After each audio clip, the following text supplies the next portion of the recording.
Good morning, everyone. Today is March 14th, 2017. My name is Bobby Davidson, and you are listening to the Fresh Fruit and Vegetable Program webinar.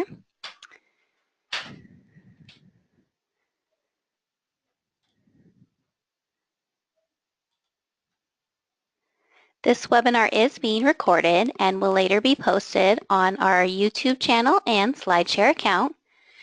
The recording will be turned off to entertain questions at the end.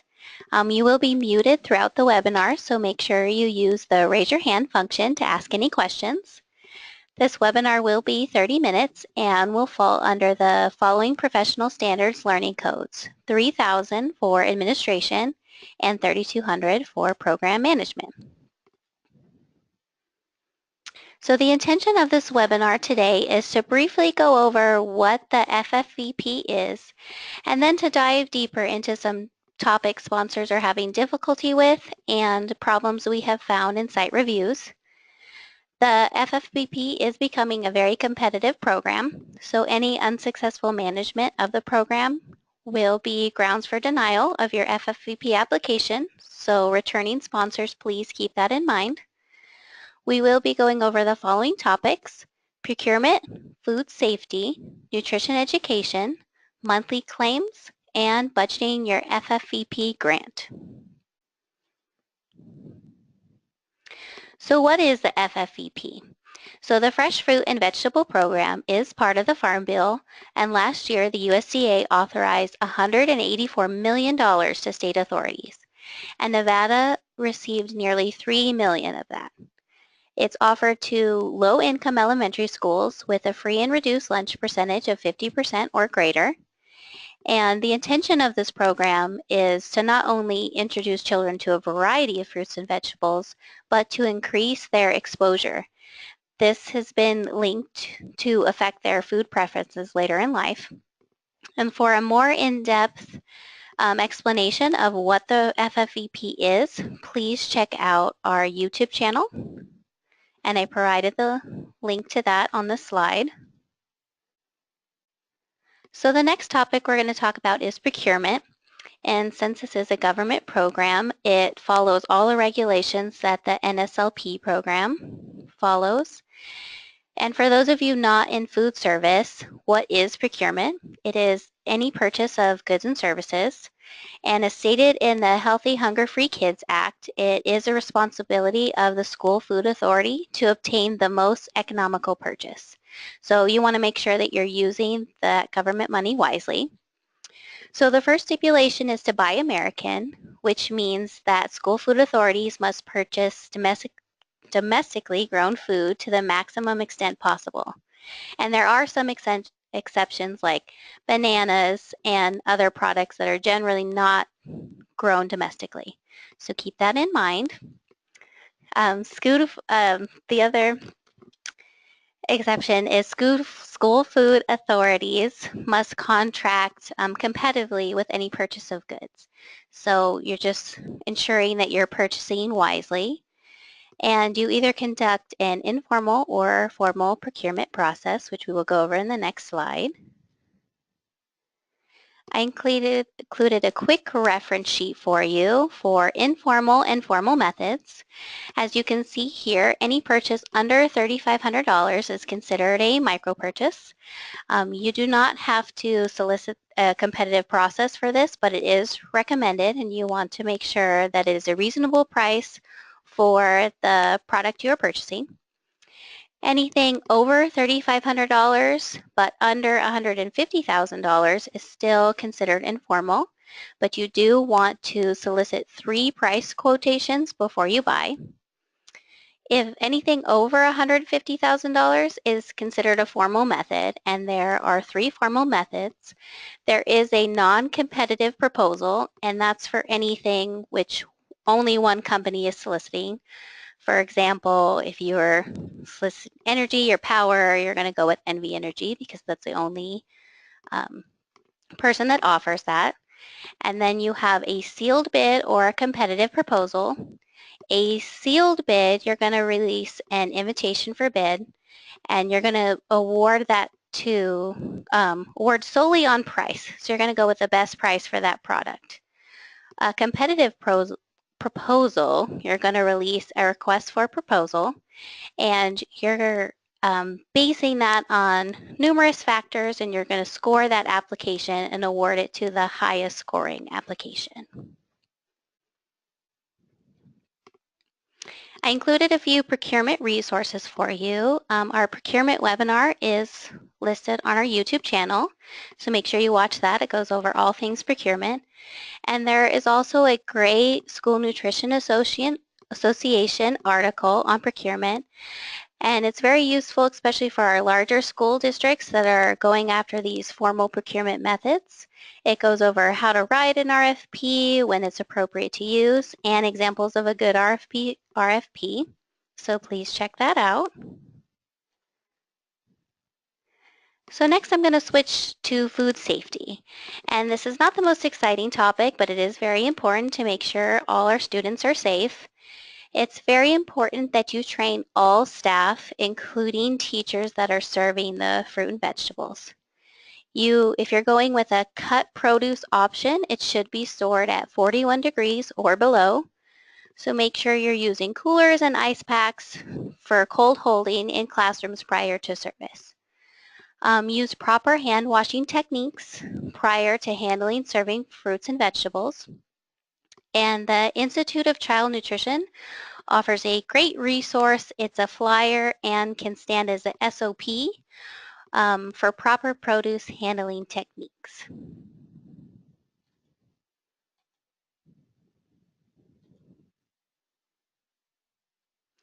So next, I want to talk about nutrition education. It is a required part of the FFVP and is mandated by the USDA. This is often a forgotten part of FFVP, so I wanted to highlight this topic and give you all some great resources to help accomplish this component. And like I said earlier, this is a competitive program, so make sure that you are completing all components of this program is very important. The USDA encourages as much nutrition education as possible, so it can be during the service of fruits and vegetables or throughout the school day. Another important factor to remember is that grant money cannot be used to fund nutrition education, so any claims for nutrition education will not be approved. So it's a great way to involve your local community, and there are also many helpful resources online. So like I said, there's many local resources that you can utilize. Parents are a great way to get involved. There may be parents out in the nutrition field or on their own wellness journey that want to come talk to your students. Retired teachers that still want to be involved are a great resource. Local farmers, especially if you're buying from a local farm, including them in your nutrition education component is very useful and a unique way to introduce where your fruits and vegetables are coming from to your students. College students, there are many or all dietetic programs have required internship hours. So if you reach out to them, it's a great free resource for you and great practice for them. So win-win for everyone. There are many local and state affiliates you can reach out to. I included two on this slide, which are Urban Roots and Cooperative Extension. Their websites are very useful and they provide activities and fact sheets that you can include for your nutrition education.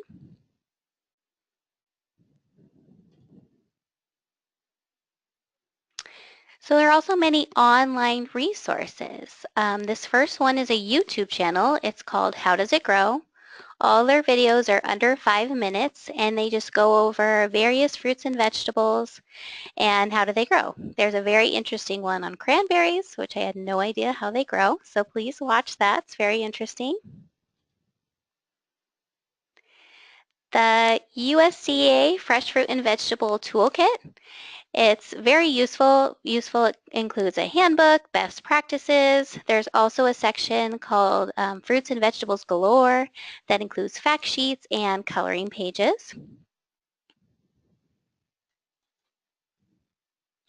Grow It, Like It, Try It is also from the USDA. It features My Plate. There's coloring pages. There's free books that you can order with set lessons. They include DVDs with videos that you can play for your students on different fruits and vegetables.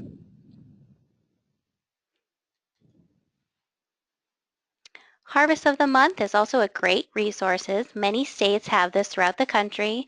Unfortunately, Nevada does not at this time, but I've highlighted 3 really good programs. Vermont has an excellent program, and on their website, as you can see from this first picture here, they offer bright worksheets that you can look at. Each fruit or vegetable that they feature has its own page with activities, coloring pages, printer-friendly worksheets. They also have a suggested reading list that will include that said fruit or vegetable.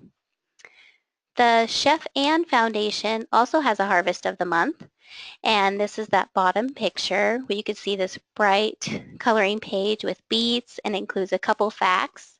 So that's an easy way to incorporate it into your program. California also has a Harvest of the Month, and their fruits and vegetables are sorted into seasons, so you can explain why we're tasting this certain fruit vegetable with which season because it's grown during that season. Now I want to transition into the financial part of fresh fruit and vegetable. For monthly claims, this is a requirement for the FFVP, and this is how you receive your grant money. It's through a reimbursement process. It's submitted electronically through our CNP website, so you want to coordinate with your food service department to gain access to submit those claims. There are a couple recurring issues we have found with fresh fruit and vegetable claims. That would be submission time and itemizing those expenses.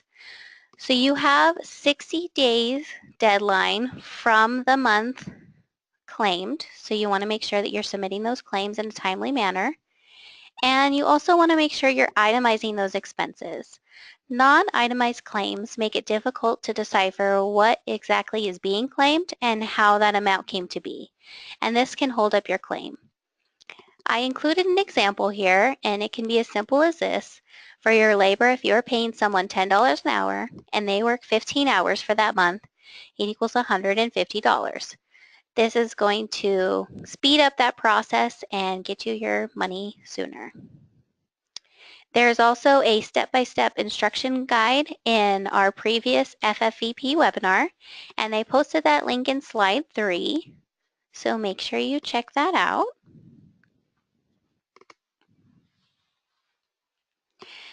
Now, budgeting your FFVP grant. Programs are allocated $50 to $75 per student per year, and this all depends on how much the USDA grants each state authority. And you must serve at least twice a week for the entire school year, and additional funds will not be awarded. So like I've mentioned earlier, this is a competitive process, so we're making sure that any sponsor participating in this program is following this criteria and budgeting that grant allowance to serve the entire year. Now I'm going to go over how to budget these grant allocations. First, determining your award amount, and this will be listed in your award letter, so you do not have to do the math, but I'm going to walk you through the process. And then you're going to take that amount and you're going to divide it by the months that you are in session. And then we're going to take into account any startup costs for that first couple of months and also months where the school children are only in school for maybe a couple weeks because of winter break or summer break. So I've included an example. We went on the allocation for last year, so it was $54.25, and this school had 380 students. So we multiplied that to get a grand total of $20,615 for that entire school year. So we took the $20,615 divided by 11 months, which gave us a budget of $1,874 per month. Now for the school, December, April, and June, they were only in session for 2 weeks out of the month. So we're going to cut those budgets in half. So we took the 1,874 divided by 2, which gives us a budget of $937 for those 3 months. And for that other half of this budget, we're going to create a savings, so to speak, or extra fund budget to pull throughout the year to make sure that you're staying within your budget guidelines. So you're going to take the 937, which is the other half of the monthly budget. We're going to multiply it by 3, that was the number of short months, to get a grand total of 2,811 for our savings, so to speak, which you can pull throughout the year, and that will roll over as you are spending your money for your grant. So we've created this tool for you. It's called a budget tracker to help you better budget your grant allowance. This will be sent to all schools in your award letter. There are 3 tabs to this file. The first is a cash flow statement to track month to month where your budget is at and what purchases you are spending. The second tab is a monthly invoice tracker, and the third tab is instructions. You are now viewing the first tab, and as you can see here, we're going to go for our example that I provided earlier. So that savings money, or the cash on hand or extra fund budget we figured out, the 2,811, you're going to enter it right here in your pre-startup costs, your cash on hand. The next step to fill out this tracker is you're going to enter the monthly budget that you figured out, our 1,874, and then the shorter months is going to be the 937. And after you enter that in, then you can enter in all your costs that you've made for that month. So right here, there's 4 different sections: labor costs, supplies, total fruit and vegetable purchases, and any other that you've spent. So after you enter that in, it's going to give you a total of the total of purchases you've made for that month from what you've entered into the tracker. And that's going to automatically subtract that from the cash you had on hand to give you a total of 4,364. And now, since this is left over, it's going to automatically roll over to that next month. So you can see here in the example, it automatically rolls over into September, and it gives you that startup cost of 4,364, and it's going to add it into your monthly budget that you've already entered in for a total of 6,238.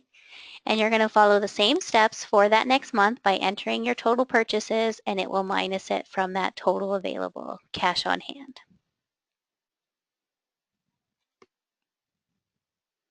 So the second tab, as I mentioned earlier, is a monthly invoice tracker, and you have one for each month, and it divides it into the 4 different sections: labor, supplies, fruit and vegetable purchases, and other purchases. And this is a great tool, keeps all your claims consolidated. So you're going to have any labor hours you're going to list here, any supplies. It has an invoice number that you can include. And a nice feature about this is under each section, it totals the amount for you, which will make it easier to fill out that budget tracker, which I went over earlier.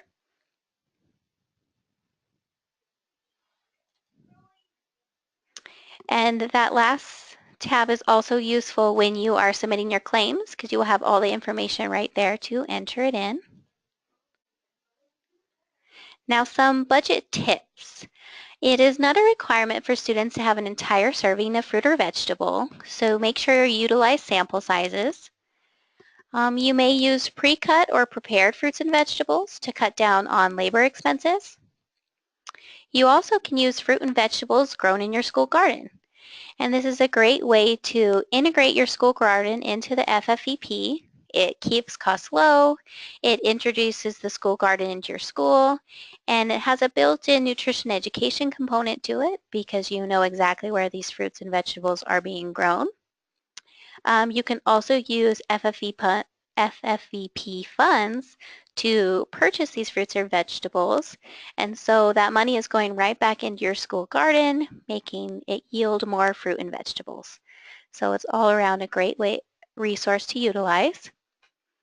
Another tip is make a buying schedule. Look at the holidays coming up.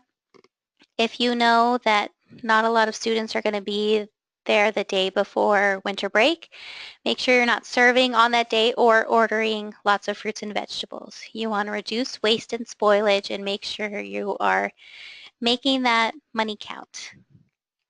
You can buy seasonally from wholesale clubs like Sam's Club or Costco are great resources. And for those in Northern Nevada, the Great Basin Co-op has a unique program called Shop Drop. It stands for Distributors of Regional and Organic Produce and Products. It serves as a food hub where local farmers can post on their website the produce that they have in the quantities that you can order from. And when you order, you're knowing exactly what farm it's coming from. So like I mentioned before, you can entertain a conversation with that farmer to come and talk for your nutrition education component. They also they deliver twice a week and it's free with qualifying purchases.